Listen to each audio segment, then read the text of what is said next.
comfort zone. Okay, well, if you stay in your comfort zone, you really won't get anything, to be honest, which is it's obvious. You stay in your comfort zone, you can't get the money you want, you can't get, you know, the person you want, you can't get the lifestyle you want if you stay in your comfort zone. And the comfort zone is where most dreams and, goals just die. Because you don't achieve anything in your comfort zone, and it's just a waste of time. But people stay in their comfort zone because it's comfortable and it's familiar, and you're not scared of it. People get uncomfortable and anxious and nervous and scared when they go out of their comfort zone or they're forced to. But it's a good thing because you have to have the habit to get out of it. If you're like thinking like, oh, I want to get out of my comfort zone more, I don't want to be scared to do this, I don't want to be scared to do that. Well, to be honest, it's really just self-discipline. You just force yourself. Of course, that's easy to say, but I just have this thing where self-discipline is you just force yourself. That's it. You might take some time to learn how to force yourself, and you might hesitate to force yourself to do something, but in the end, it's really just forcing yourself. If you don't want to work out, and you just gotta ask yourself like this question, like, do I need to do this? And if the answer is yes, then you force yourself to do it.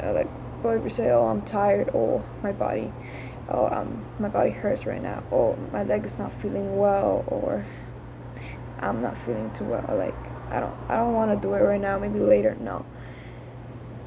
If you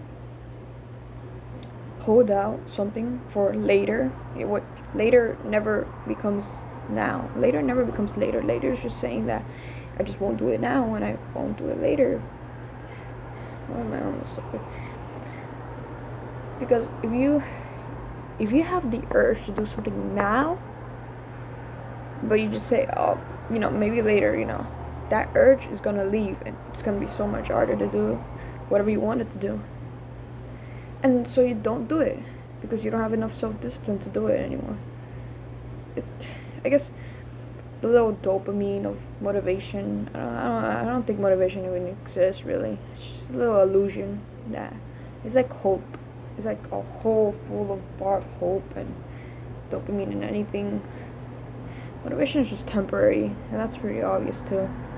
Self-discipline is what stays, because self-discipline, you don't feel anything really. You don't feel anything to do it. You just force yourself to do it. That's how things go.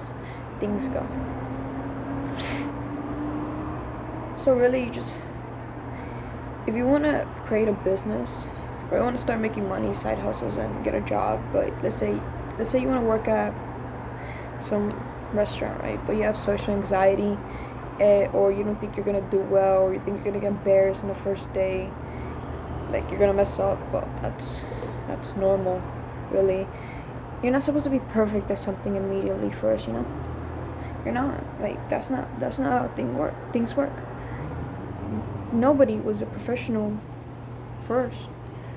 What if you do mess up the first day? Does it matter? Now you know what not to do. Now you know what to do. You're gonna make a lot of mistakes anyways. No matter what you do, no matter what you want to do, you're still gonna make a lot of mistakes, because that's just how things work. But you learn from them. And if you want to give up because you make too many mistakes, then that's your problem. Then that's just a thing from you. That's something personal from you. And that's just how you want to do things. You just gotta get out of your comfort zone. Because if you don't, then you're gonna have a habit of staying in it, and you're not gonna learn anything, and you're just gonna stay wherever you are for the rest of your life. And that just sucks. Really. It really does suck. No one wants to work a 9-to-5 job for the rest of their life, waking up so early in the morning, making minimum wage. Nobody wants to do that.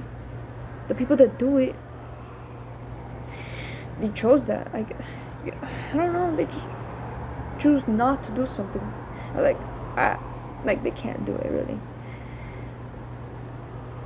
You just have to start. That's it. You just have to start. Force yourself to do it, because in the end, it doesn't really matter. It doesn't really matter, because in the end, you're the one winning. You know, if you don't give up, you're the one winning. So even if you do get embarrassed, even if you do make some big mistake, it doesn't really matter, because at least you're doing something. Nobody else does anything else. Everybody else just sits down watching other people win, and that's just boring, because you want to see yourself win. You want to see yourself achieve something super great. You don't want to see it. You don't want to see anybody else do it. Like, who cares about what anybody else does? What are you doing? Just get out of your comfort zone. Stop being so scared. And if you are scared, just do it like that. Do it scared. Just like, oh, okay, I'm scared, but I'm gonna do it anyways. I'm gonna force myself to do it anyways. It doesn't matter. All of those just, everybody loves making excuses because, like, oh, I have an excuse. They don't say that directly, but they think of it subconsciously. But in the end, whatever you need to do, just do it. Whatever you want to do, just do it. It doesn't really matter. Because staying in your comfort zone is the worst mistake you could ever make. And just thinking that you should stay there, it's also even a bigger mistake. Just get out of your comfort zone. Because if you don't risk anything, you won't get anything. And that's what you deserve. You deserve what you work for. You deserve what you choose. If you don't do anything, you want to be lazy, then you deserve whatever you get. If you want to be hardworking and be a risk taker and just, have that great mindset, then you just deserve everything good that happens to you. That's it. Thank you.